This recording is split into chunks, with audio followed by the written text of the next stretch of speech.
Mitro, the descriptive science of consciousness and its objects as they are experienced is phenomenology. और अगर हम बात करें phenomenology की तो हमें फंक्शनलिज्म के दबदबे से शुरू करना होगा जो 1960s तक चला और बाद में जिसे कहेंगे एक स्ट्रॉन्ग ऑल्टरनेटिव साबित होता है, एक सिग्निफिकेंट ऑल्टरनेटिव साबित होता है। वो था एडमंड हसरल का डेवलप किया हुआ फिनोमेनोलॉजी और उनके शागिर्द ने जो बाद में फर्दर डेवलप किया जिनका नाम था एल्फ्रेड शूज। तो एक अहम मुतबादिल फंक्शनलिज्म का और सबसे बड़ा मैं यहाँ पे कहूँगा पॉजिटिविज्म का और इस डिबेट का कि सोशियोलॉजी इज़ अ साइंस, अगर उस चीज़ को करारा दज का किसी पर्सपेक्टिव ने सोशियोलॉजिकल ट्रेडिशन के अंदर दिया तो वो फिनोमेनोलॉजी ही था। ऑरिजिनेट हो गया यूरोपियन फ़िलासफ़ी से ही और जैसे मैंने कहा एडमंड हसरल से और उनके बाद में जो शागिर्द थे अमेरिकन एल्फ्रेड शूज, और एक इंटेलेक्चुअल रिसर्जेंस कहा जा सकता है। और फिनोमेनोलॉजी अपने आप में एक थियोरेटिकल फ्रेमवर्क भी है जो इंटरडिसिप्लिनरी इन्वेस्टिगेशंस के लिए स्पेशली यूज़ होता है, साइकोलॉजी में यूज़ होता है, एंथ्रोपोलॉजी में यूज़ होता है, सोशियोलॉजी में यूज़ होता है।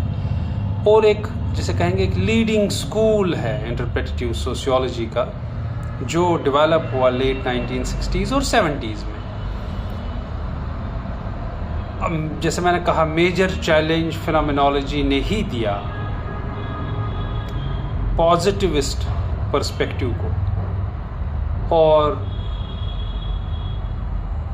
अगर हम कहें कि new school for social research का तो जो सोशल फिनोमेनोलॉजी है उसको बाद में डेवलप किया पीटर बर्जर ने जो एल्फ्रेड शूज के स्टूडेंट थे और जिन्होंने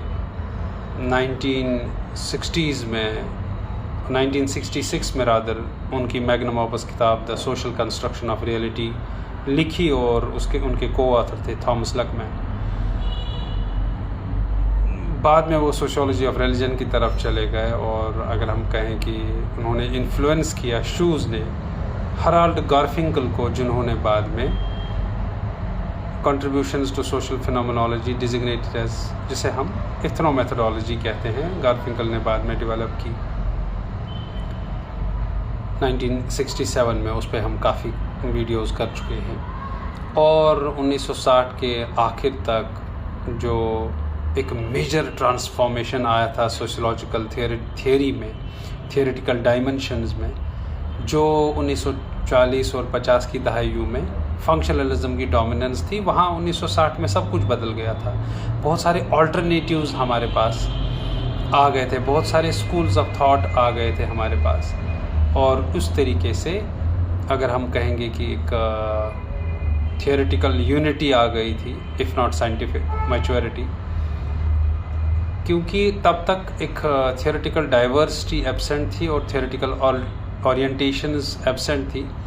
1960s में ही बाद में बहुत सारे ऐसे phenomenology, ethnomethodology, exchange theory, conflict perspective, critical theories, ऐसा एक सबस्टेंशियल टर्न आया जिसकी वजह से बहुत सारे थियोरेटिकल चीज़ें वजूद में आ गई और इस तरीके से सोशियोलॉजिकल ट्रेडिशन रिच हुआ। तो हमें यहाँ पे ये देखना होगा कि जो कॉन्शियसनेस को लेकर सोशियोलॉजिकल पर्सपेक्टिव डील करता है तो वो फिनोमेनोलॉजी है और एडमंड हसरल और उनके स्टूडेंट एल्फ्रेड शूज ने डेवलप किया, जिसका क्योंकि एल्फ्रेड शूज बाद में G.H. मीड के सिंबॉलिक इंटरेक्शनिज्म के साथ भी प्रभावित थे। उन्होंने जो जिसे हम कहेंगे कि from the physical world having a reality of its own and how people sense that reality, how people interpret that reality, और वो जो इंटरप्रेटेटिव व्यू है और ह्यूमंस किस तरीके से डिस्कवर करते हैं अपने अंदर एक रादर खुद को rather than discovering the world, वहाँ पे हम फिनोमेनोलॉजी के करीब पहुँच जाते हैं। फिनोमेनोलॉजी पे हम और भी बात करेंगे अगले वीडियोज़ में।